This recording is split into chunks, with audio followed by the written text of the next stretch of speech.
Hi ate, paid na po yan, di ba? Paiwan na Ay, lang po yan dyan. Sige po. Thank you, ma'am.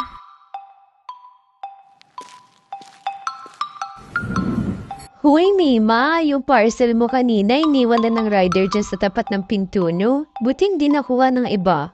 Mukhang mamahalin pa naman yan.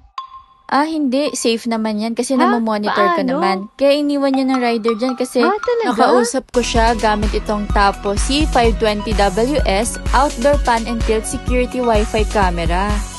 Uy, hindi naman sa pagmamayabang Actually, meron pa akong isa. Ito i-unbox ko na. So, syempre, pag open natin dito, andito ang quick start guide, power adapter, mounting anchors, mounting screws, and more.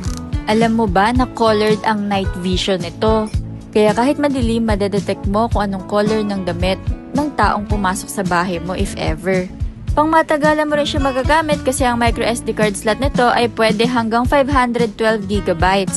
Umiikot ito ng 360 degrees kaya pan and tilt. Siyempre, outdoor ito kaya weatherproof. Tulad ng ginawa ko kanina, pwede kayo makapag-communicate through CCTV na ito. Lahat ng gusto mong i-access or pag-monitor ay magagawa mo lamang sa Tapo app. Tara na, bilhin na rin kayo dito sa Go Gadgets PH.